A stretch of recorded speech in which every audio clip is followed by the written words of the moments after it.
ये आलमी अदालत इंसाफ में 2016 में दरख्वास्त दायर की। भारत में कुछ आबी ज़खायर बन रहे थे जिनके खिलाफ, और ये आर्बिट्रेशन के लिए, और ये अब जाके उसका 2025 में फैसला आया है, 2016 वाला।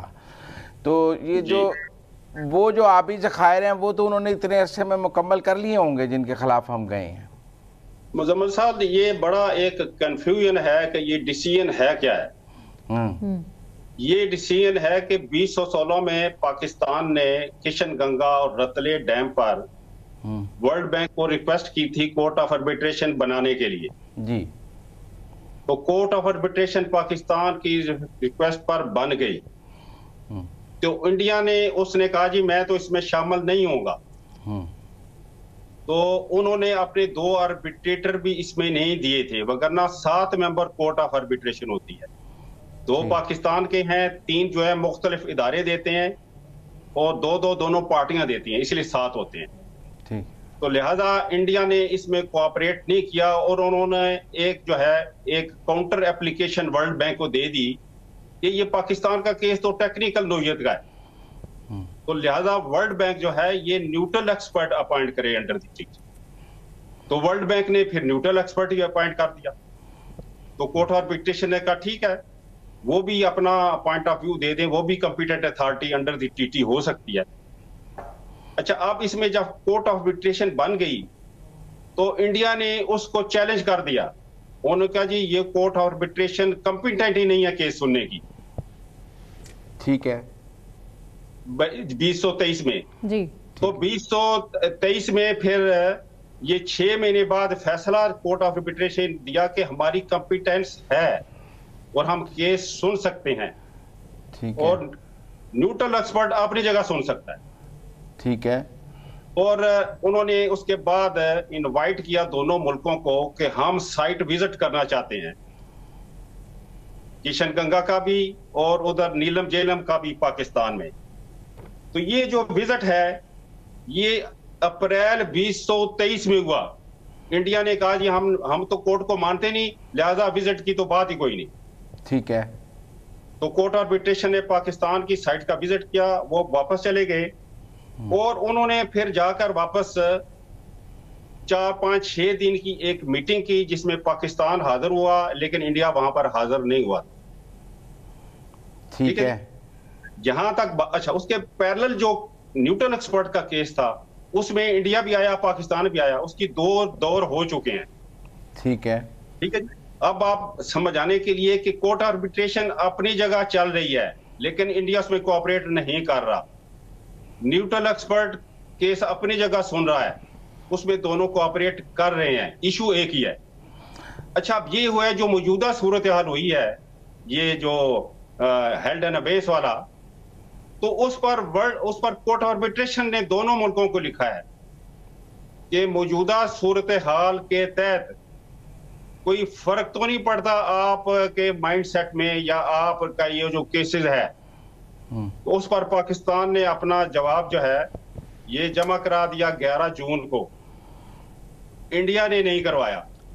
पाकिस्तान ने ये कहा है कि ये हेल्ड एंड अबेस की कोई गुंजाइश नहीं है, ना टीटी इसको अट्रैक्ट करती है, ना वियना कन्वेंशन इसको जो है वो करता है कि इसमें कोई ऐसी चीज है, ना आईसीजे की कोई डिसीजन या कोई भी फोरम ये नहीं कहता कि यूनिलेटरली कोई भी टीटी से बाहर आ सकता है या हेल्ड एंड अबेस कर सकता है या सस्पेंशन कर सकता है। ठीक है।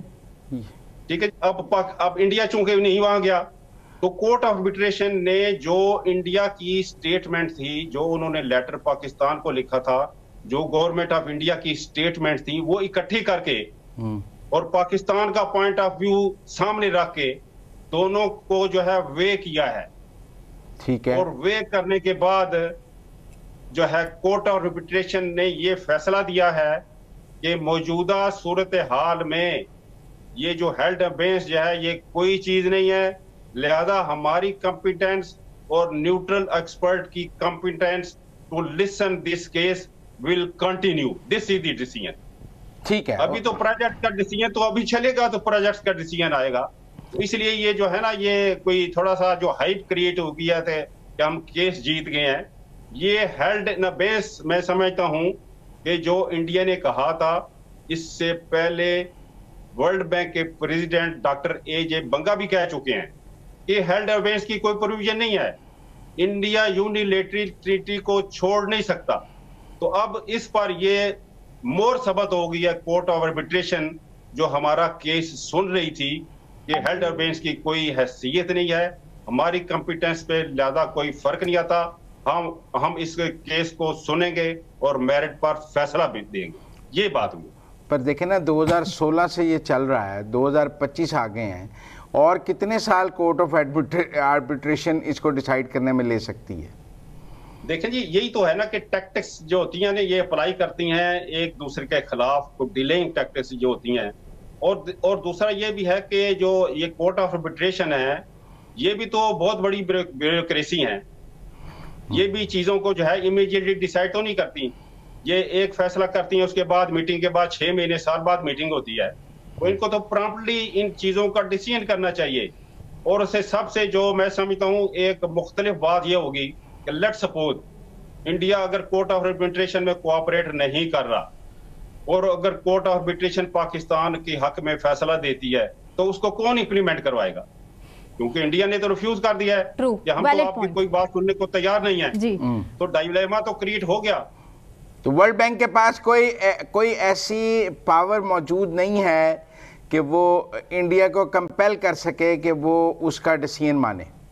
देखिए जी, ट्रीटी में ये लिखा हुआ है कि decision by the neutral expert और court of arbitration will be binding on both the parties. इससे आगे जो है, इससे आगे वो इम्प्लीमेंटेशन कैसे करा सकते हैं? उसमें ये होता है कि फर्ज करें कोर्ट ऑफ आर्बिट्रेशन जो है ये वर्ल्ड बैंक को कहती है कि ये हमारा डिसीजन था, इंडिया ने इंप्लीमेंट करने से इनकार कर दिया है, तो Pakistan can go to the other forum, इसका डिसीजन इंप्लीमेंट करवाया जाए। They can go to UN security council, ये पानी का इशू है, तो ये हमारे लिए तो लाइफ एंड डेथ का मसला है, तो इस पर प्रेशर डालें। अमूमन यही होता है कि जो लोग कोर्ट्स की बातें नहीं मानते, इंटरनेशनल कोर्ट्स की, उन पर वो सैंक्शन लगाई जाती हैं। तो अभी आई डोंट नो कि ये इदारे जो हैं आफ्टर